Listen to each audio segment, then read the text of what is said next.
घरात छाया नवीन नवरी म्हणून आली होती. तिच्या चेहऱ्यावर नवीन नवरीचे नवलाई अजून दिसून येत होती. हळूहळू ती संसारात गुंतली होती. छाया लग्न झाल्यावर पण ऑफिसला जाऊ लागली. ऑफिसवरून घरी आल्यावर तिने तिच्या अहोंना गुलाबजामुन खूप आवडतात. त्यासाठी ती ऑफिसवरून आल्यावर उत्साहात गुलाबजामुन बनवण्याच्या बेतावर होती. तो आल्यावर मी त्याच्यासमोरच गुलाबजामुन करून ठेवणार आहे. तो गुलाबजामुन पाहून किती खुश होईल याच विचारात छाया कल्पना करत होती. छायाची सासू मीराताई बाहेर फिरायला गेल्या होत्या. बाहेरून आल्या आल्या त्यांनी छायाकडे पाहिलं. तिच्या चेहऱ्यावर आनंद स्पष्ट दिसत होता. त्या म्हणाल्या की अरे वा, आज स्वारी खूपच आनंदी दिसत आहे. अरे वा, तू तर गुलाबजामुन बनवायला घेतले आहेत. एका नवऱ्याचे लाड पुरवले जात आहेत. चांगलं आहे, चांगलं आहे. असं नवऱ्याच्या हृदयात जाण्यासाठी पोटाच्या मार्गाने जावेच लागते असं म्हणून मीराताई हसू लागल्या.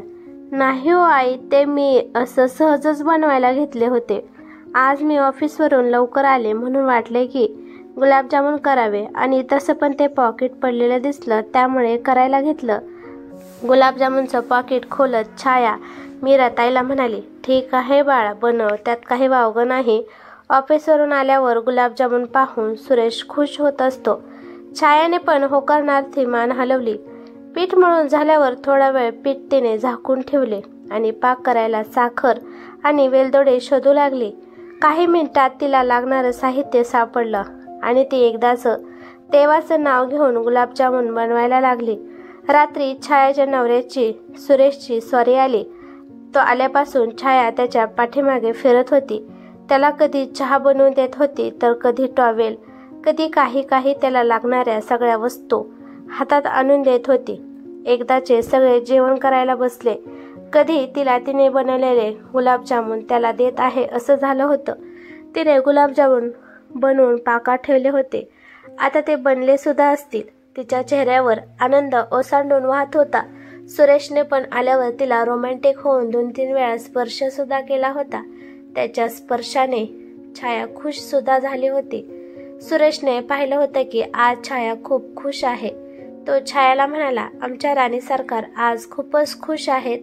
काही कारण आहे का? सुरेशचं बोलणं ऐकून छाया गालातल्या गालात हसू लागली. ती म्हणाली की तसं कारण आहे, म्हटलं तर आहे, म्हटलं तर नाही. आज माझी एक इच्छा पूर्ण झाली आहे. सुरेश म्हणाला की म्हणजे? छाया म्हणाली की अजून ती इच्छा पूर्ण झाली नाही, आता ती पूर्ण होणार आहे.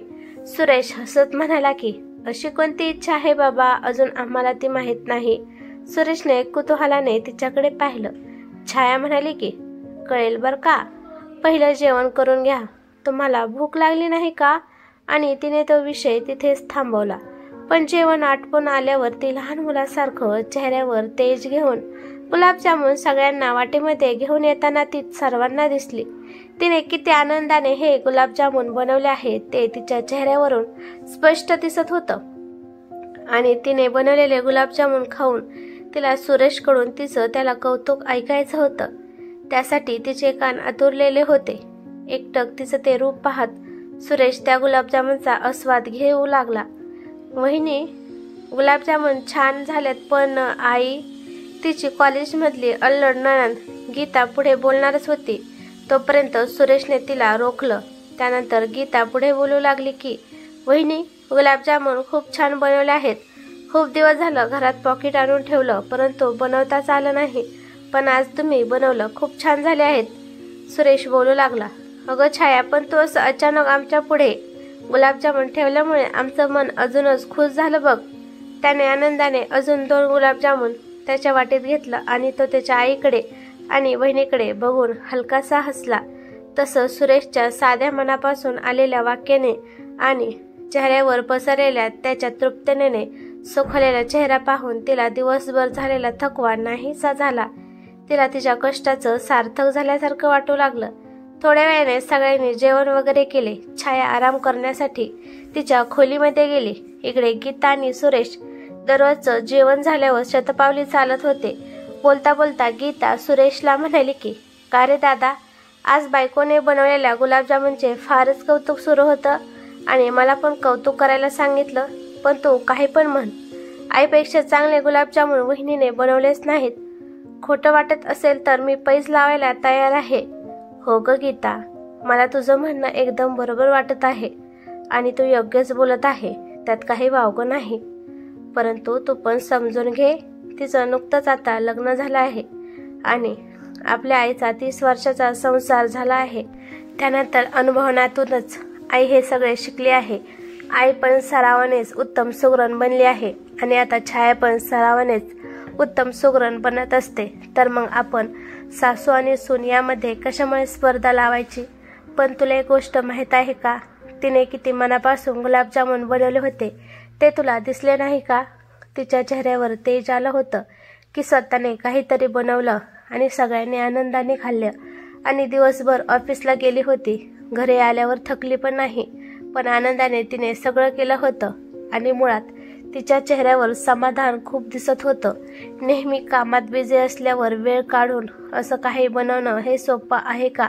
त्याच्यासाठी माणसाच्या मनात इच्छा असली पाहिजे. पण आज तिच्याकडून थोडे खराब गुलाबजामुन बनले होते. यामुळे तू किंवा आई दोघेपैकी काही म्हणाला असता तर तिने एवढं मनावर घेतलं नसतं. जर मी काही म्हणालं असतं तर तिच्या मनावर भला मोठा ओरखडा उमटला असता. तुला या गोष्टी नाही समजणार. तू अजून लहान आहेस. जेव्हा तुझं लग्न होईल आणि जेव्हा तू काहीतरी बनवायला घेशील तेव्हा तुला समजेल आणि तेव्हा पण मी पैज लावू शकतो बरं का. असं म्हणून सुरेशने प्रेमाने एक धपाटा तिच्या पाठीत मारला आणि त्यानंतर दोन्ही भावा बहिणीची मस्ती सुरू झाली आणि एकमेकांचा पाठलाग करू लागले. बाहेर पोर्चमध्ये झोपाळ्यावर मीराताई हळूहळू झोका घेत या दोघांचा संवाद ऐकत होत्या. मुलाचं समजूतदारीचं बोलणं ऐकून त्यांना समाधान वाटलं. त्या मनातल्या मनातच म्हणाल्या की सुरेशने जे काही म्हणाला ते बरोबरच बोललं आहे. त्याने बायकोचं हळवं मन समजून त्याने केलेली ती छोटीशी कृती त्याच्यातल्या परिपक्वाची साक्ष देत होती. आणि प्रत्येक आईवडिलांना वाटतं की आपला मुलगा असा समजूतदार असावा आणि सुरेश तसाच होता. त्यांची मुलगी गीता तिला अजून समज नव्हती, परंतु तिला जेव्हा तिचं लग्न होईल तेव्हा तिच्या भावाचं बोलणं पटेल. पण मीराताईने त्यांच्या सहवासातून सुरेशला चांगले संस्कार घडवले होते आणि संस्कारानुसार सुरेश वागत पण होता. आईला मग यापेक्षा जास्त काय पाहिजे आहे? तो बरोबर बोलत होता. हळूहळू सुरुवातीला चुका होतच असतात, पण सरावाने माणूस शिकत असतो. मला पण माझं लग्न झालं होतं तेव्हा जास्त काही येत नव्हतं. विचार करता करता मीराताई भूतकाळात गेल्या. मीराताई तेव्हा नवीन सून आणि पत्नीच्या भूमिकेत होत्या. त्यांना अजून एक प्रसंग आठवत आहे. एकदा त्यांनी असंच त्यांच्या नवऱ्याला कुणालरावांना पुरणपोळ्या खूप आवडतात म्हणून ते बाहेर गेल्यावर त्यांनी पुरणपोळ्या बनवण्याचा बेत आखला. पण त्यांना त्यांच्याकडून 2 गोड शब्द ऐकायला मिळाले नाही. पण त्यांच्या वाट्याला हेटाळणी आली होती. त्यांच्या नवऱ्याचं म्हणजे सुरेशच्या वडिलांचं बोलणं त्यांच्या मनावर ओरखडे कायम राहतील असं ते होतं. झालं असं की कुणालराव बाहेरून आले. संध्याकाळची वेळ होती. चहा वगैरे झाल्यावर रात्रीच्या वेळी मीराताईने प्रेमाने बनवलेली पुरणपोळी त्यांच्यापुढे ठेवली.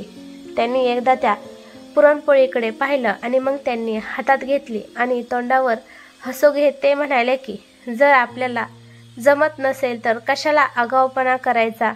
माझ्या आईला जर सांगितलं असतं तर तिने किती मस्त पुरणपोळ्या बनवल्या असत्या. आईने बनवलेली पुरणपोळी एकदा तू खाऊन बघ आणि हा तुझा पोळा बघ. ही काय पोळी आहे का? याला काय नाव द्यायचं हाच माझ्या पुढे प्रश्न पडला आहे. असली पुरणपोळी मी तर खाणार नाही. तुझे तूच खा असे म्हणून ते रागाने ताटावरून उठले. रडवलेल्या मीराला काय समजलं नाही की यावर काय बोलावं. त्यांना फक्त रडायला येत होतं. त्यांना फार दुःख झालं होतं. एवढ्या उत्साहाने त्यांनी बनवलेलं. एका मिनिटात त्यांचा उत्साह गायब झाला. त्यानंतर कुणालरावांसाठी नवीन पदार्थ बनवण्यासाठी मीराताईच्या मनात कोणताच उत्साह निर्माण होत नव्हता. आज ते या जगात नाहीत, पण त्यांनी दिलेले ओरखडे अजून त्यांच्या मनावर तसेच आहेत. थोड्याफार फरकाने प्रसंगातून अशी ही ओरखड्याची मालिका सुरूच राहिली. पण जेव्हा त्यांना सुरेश झाला तेव्हा त्यांनी निश्चय केला होता की जे काही माझ्या बाबतीत घडलं ते मी माझ्या सुनेच्या बाबतीत घडवून देणार नाही. मी सुरेशला प्रत्येक गोष्ट शिकवणार आहे आणि त्यांनी शिकवलेलं वाया गेलं नाही. आज सुरेशच्या वागण्याने त्यांना समजले. याकडून त्यांना सुरेशला 100 पैकी 100 मार्क मिळाले होते. याचा त्यांना अभिमान वाटला. त्यानंतर त्या भूतकाळातून बाहेर आल्या. गीता आणि सुरेश दोघे पण आतमध्ये निघून गेले होते. त्यांनी गीताच्या खोली जाऊन पाहिलं तर गीता झोपली होती. त्यांनी सुरेशच्या खोलीकडे पाहिलं तर सुरेशची खोली उघडी होती. त्यामुळे आतमधला आवाज मीराताईला स्पष्ट ऐकायला येत होता. छाया तिच्या नवऱ्याला सुरेशला म्हणत होती की, सुरेश, तुझ्यासारखी माणसे या जगात खूप कमी आहेत. तू माझ्याबद्दल किती विचार करतोस रे. तू माझ्या छोट्या छोट्या भावनांचा विचार केलास. मी मगाशी खिडकीत उभा राहून तुझं आणि गीताचं बोलणं ऐकलं. मी ते सगळं ऐकलं जे तू गीताला सांगत होतास. तुझं बोलणं ऐकून माझं मन भरून आलं. तू म्हणाला की सरावाने सगळं शिकेल. या वाक्याने मला अंगात अजून उत्साह निर्माण झाला. सगळे जण नवरे तुझ्या विचारासारखे असतील तर ही दुनिया किती सुंदर होईल. छाया एकदम गहिवरून म्हणाली, आणि असं पण मी पण गुलाबजामुन खाऊन पाहिले होते. संपूर्ण पाक त्या गुलाबजामुनमध्ये मिसळला गेला नव्हता. अर्धवटच गुलाबजामुन पाकात बुडाले होते. हे नंतर मला समजले. तरी पण तू माझी तारीफ करत होता. सुरेशने तिचा तो भाबडेपणा पाहिला आणि गालातल्या गालात हसून तिच्या डोक्यावरून हात फिरवू लागला. आपल्या मुलाचं आणि सुनाचं हे गोड बोलणं ऐकून मीराताई आनंदी झाल्या आणि हसत त्या त्यांच्या रूममध्ये गेल्या.